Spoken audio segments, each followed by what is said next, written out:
the condition is sufficient, the condition is sufficient, condition is sufficient कि mdx plus ndy 0 is exact,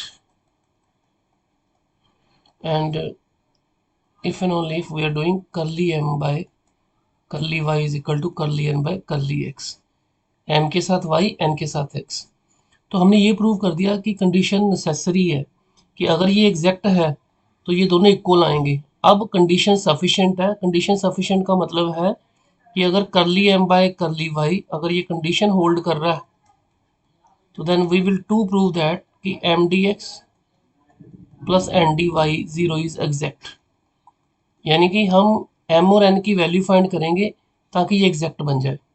let us do this proof. Now curly m by curly y, this equation is exact. So let us suppose that कि m is some function of x, because तभी m integrate होगा। तो let integral of m dx is u. Let us take that this is, let integral of m dx is some function of x and y, where u is some function of x or y,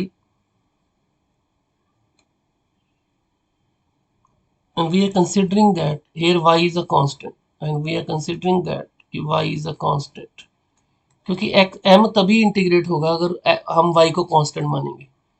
now अब इसको अगर मेरे को integration से बाहर निकालना है तो I have to differentiate partially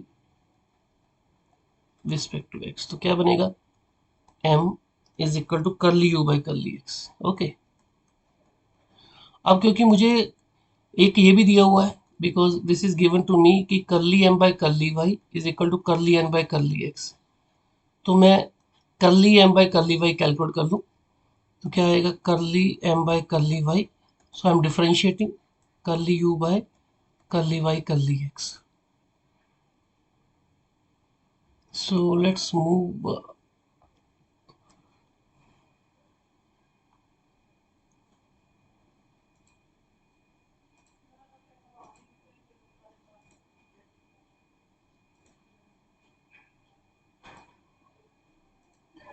No, तो हमने क्या किया कि सफिशिएंट प्रूव करने के लिए हमने हमें m और n का वैल्यू निकालना है, और हमने स्टार्ट किया M D X Y is a constant, इसको माना u, इसको हमने किया differentiate respect to x, differentiate partially respect to x, तो अपने पास आ गया m is equal to curly u by curly x। Okay, तो फिर हमने curly m by curly y find किया।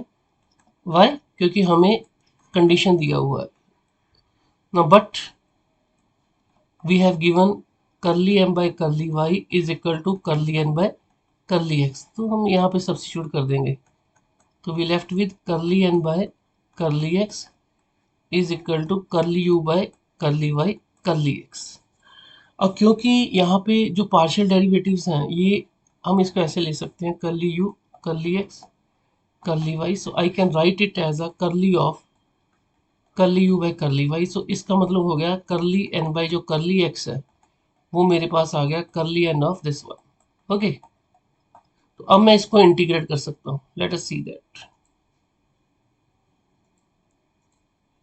Let's see that. तो मेरे पास आ गया करली n by curly x, therefore I have curly n by curly x, curly n by curly x, this is equal to curly square u by curly x curly y।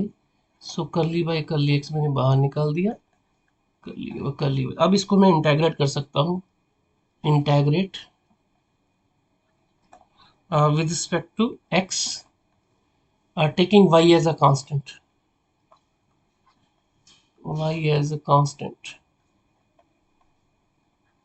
Okay, so यहाँ पे बनेगा n, ये cut जाएगा, I will left with curly y by करली y, I will left with curly u by curly y, okay, plus some constant, क्योंकि मैंने y को constant लिया था इसलिए this will be some function of y, so this is some constant, this will be some constant and y is a constant, so fy। So मेरे पास n भी आ गया, m भी आ गया। m का वैल्यू आया था, हमने शुरू में सपोज किया था m is curly u by curly x। So इसका मतलब m और n की वैल्यू पुट करके देखते हैं कि M D x plus N D y exact बना कि नहीं बना। m बन गया curly u by curly x d x, n बन गया curly u by curly y plus f y and function of d y साथ में। तो ये आ गया curly u by curly x d x plus curly u by curly y d y plus f y d y. अब ये वाली चीज़ जो है ये अपना बन गया u, d u, this is our d u exact differential, और ये बन गया अपना f y d y. Okay, तो इसको एग्जैक्टली डिफरेंशियल इंटीग्रेट कर सकते हैं, इसको कर सकते हैं। सो इसका मतलब हो गया जो हमारी इक्वेशन है, that is our equation is, जो हमारी इक्वेशन है therefore m D x plus N D y is equal to d u plus f y d y, it becomes exact. इसको हम अगर हम इंटीग्रेट करेंगे तो इसका इंटीग्रेशन आ जाएगा, डी यू का यू आ जाएगा एंड ये भी इंटीग्रेट हो जाएगा। So it means that equation m D x plus N D y is equal to 0 become exact. So this completes our proof.